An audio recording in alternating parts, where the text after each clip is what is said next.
we have the full Hunter's Moon at 24 degrees of Aries, happening at 4:26 a.m. Pacific, which is 7:26 a.m. Eastern. Check your local time to see when this lunar event is occurring for you. Welcome to one of the first full moon in Aries that doesn't happen to be an eclipse. We haven't had one of those in a year, and not to say that this moon is regular schmegular. This moon definitely has some things about it, and as a matter of fact does carry on some of that eclipse energy from the new moon that we had in Aries. And by new moon, that solar eclipse we had in Aries back on April 8th. So whatever themes might have been occurring in your life at that point in time might start manifesting during this full moon itself. Also, since this is the month of October, we have a Hunter's Moon. This moon got its name due to the activity that was going on during ancient times, where people were literally hunting with more veracity at this time in preparation for the hibernation season. In other words, it was a time to ensure there would be more sustenance by hunting wild game before the hibernation season, and truly having enough food to last the whole winter. Spiritually, this could be a time to get your ducks in a row in order to ensure comfort. So this could be a preparation period to ensure you have all the resources needed for the long haul. Energetically, this lunar event is definitely prickly. There's a bunch of harder transits going on. Sure, we have some harmonious stuff. We also have some vibes that are going to really be helpful during this time as well, due to some of the mix that we're having with these transits. So over the next 48 hours, we've got a ton of romantic vibes. We have some emotional sensitivity. We have a smidge of that emotional sensitivity, and some of that is intersecting good luck. We also have a bunch of psychic energy, ambitious energy, family and friends, and also a bit of social energy. So even though we've got some harder alignments occurring, there's just this need to be social. There's a need to get shit done. There's a need to be ambitious and to ensure that whatever we might have been sleeping on or we had on hold, that we're taken care of at this point in time. And because of the ambitious vibes combined with that psychic energy, we might feel driven and energized, but also feel intuitively guided during this time. Also, this might be a time where some of our dreams are a little bit more vivid or prophetic than typical because of that psychic energy. But now that we are here 6 months later in this full moon in Aries, think about what was occurring with you when we had that solar eclipse in Aries. That was quite an interesting time. You know, when I read these, usually I do the reflective questions when we have a regular moon, and so during that new moon in Aries, I definitely didn't do that. I went over some of the possible themes that might have occurred. But now that we're past that point and this one is not considered an eclipse, we're going to look at some of the reflective questions on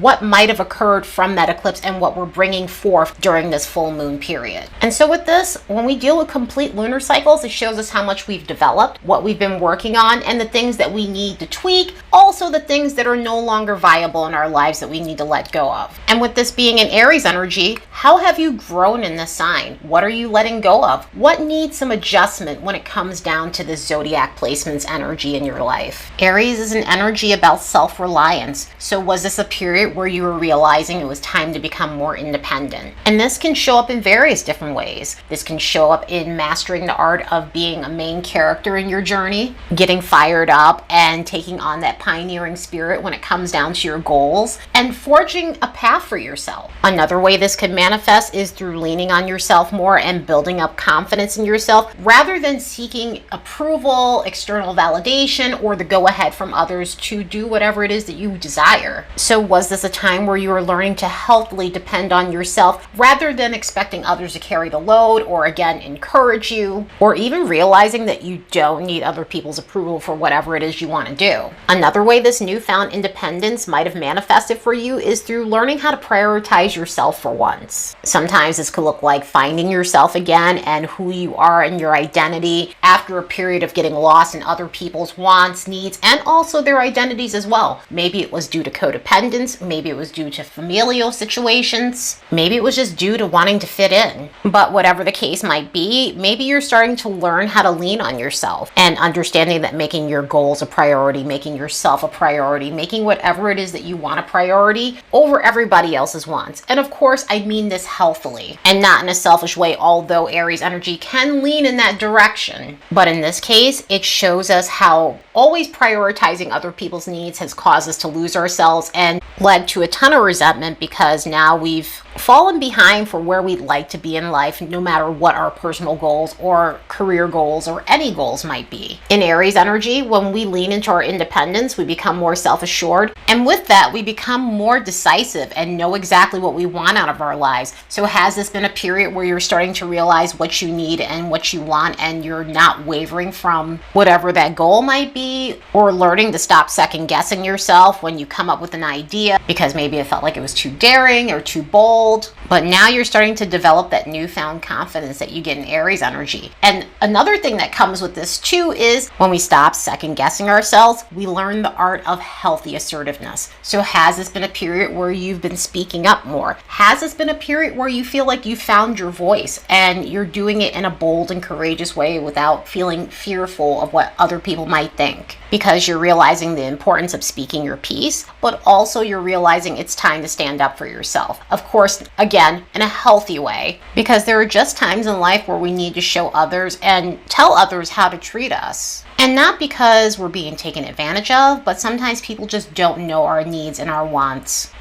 And of course, what our limits might be and what might bother us. Another way this independent spirit and confidence might have helped us in some sort of way is becoming more receptive to new chances and ideas and other ways to improve your life. Maybe this is a time where you feel more driven than usual, you're feeling more encouraged, you're feeling more like you can pursue some of the objectives that maybe you put on the back burner for a long time. This might have been a period for realizing it's time to create some sort of strategy and take action. Sometimes this could look like personal goals like fitness and building strength and stamina and empowering yourself in that sort of way. Maybe it's a period where you're wanting to become more active in your life, not just with the exercise stuff. It might be just going out and being more social and being the kind of person that's not shying away from exhilarating experiences and just going on adventures. Because maybe you're breaking free from a dull period and it's time to do something that lights you up. Sometimes this pursuitful energy can be translated into our love lives as well. Aries is a Mars-ruled sign, and this could translate into our sex lives, this can translate into passion, and maybe this is a time where you're wanting a more fulfilling intimate life. Or you're realizing that you need to put yourself out there again and start taking action when it comes down to your romantic scenarios. Because you're over a stagnant period and you're ready to initiate some sort of fun and change in your love life. Aries energy teaches us why acting passively might have put us in a bad position, and bad position just getting stuck in life. So energy like this gives us the balls to be daring and pioneering and seek freedom and pursue what makes us happy, and to adopt a winner's attitude that helps us gain the much deserved spoils and victory of life. Let's look at these transits and see what we can expect from this full moon. Don't forget to like and subscribe because it helps this channel grow. Also, if you're looking for a natal chart reading or intuitive coaching, the links will be in the description box below. And if you'd like to support the work of this channel, you could do so by buying me a fresh cup of coffee. The link will be in the description box below as well. So because we're dealing with a full moon, we have two chart rulers. It's going to be Venus, since the sun happens to be in Libra, and so we look at that luminary, but also Mars because it is the ruler of Aries. And both luminaries are making mixed bag alignments. Some of them are harder and some of them are a little bit easy, which may offer us some mitigation when it comes down to these things. Venus is going to be making an opposition with Uranus, and Mars is going to be semi-square to Jupiter and Chiron. Chiron is playing a big role in this lunar event as well too, because it happens to be conjunct the moon. But with the situations with Venus and Mars, we need to be aware of making hasty decisions and taking action if we're feeling jumpy and feeling like we need something right now, because it may have adverse effects, especially when it comes down to finances and relationships. Mars situations to do with our temperament, to deal with stamina, to deal with anything that might have to do with bedroom situations. Also, just acting carelessly. With Mars being connected to Jupiter and Chiron in that way, we might feel as though it's a time to soothe ourselves through reckless action, which never is the answer at any point in time. But with energies like this, acting recklessly is not going to give us the results we want. And with the Venus-Uranus situation, we just need to be aware of trying to make alterations to things that we shouldn't be making alterations to. Anytime you've got Venus making an opposition to Uranus or any hard alignment, it's a time to not make changes because it's just going to have adverse effects. And that can also translate into our wardrobes, hairstyles, and things like that. So this is definitely not one of those moons where you want to make alterations too quickly to anything. I mean, on top of that, the ruler Mars is in pre-shadow right now too. So some of this stuff that's happening during this full moon, it's going to come back up during some of the retrograde periods. And so we may have to go back over and redo something that we might have blundered. Both chart rulers are making harmonious alignments. Venus is making harmonious alignments to Neptune and Pluto.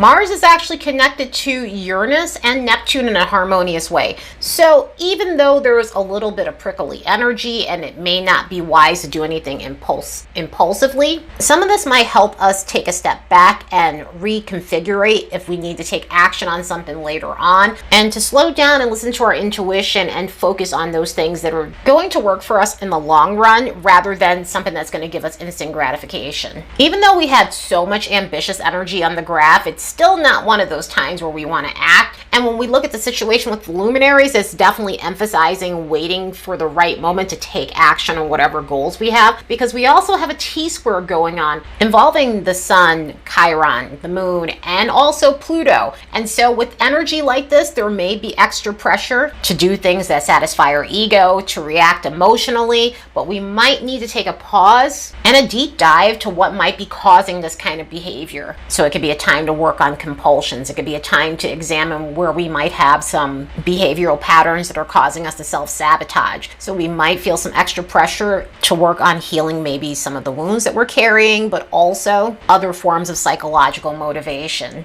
Also, with the luminaries making this square to Mars, we really don't want to do anything impulsive.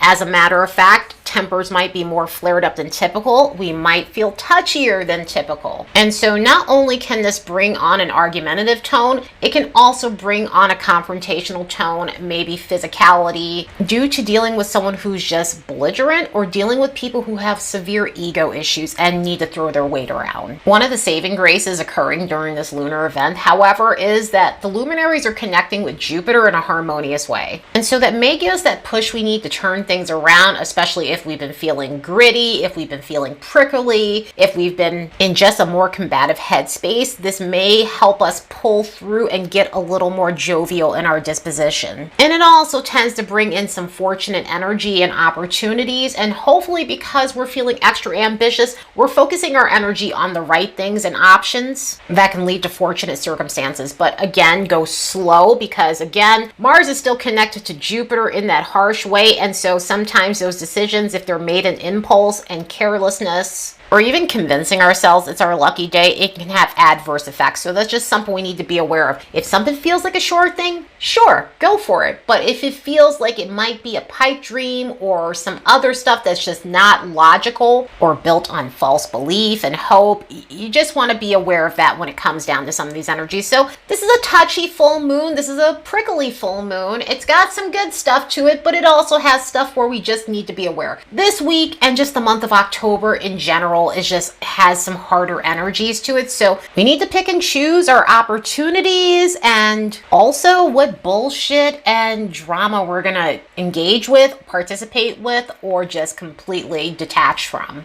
Anyway, I hope you all have a constructive full moon in Aries later, and see you in the next episode.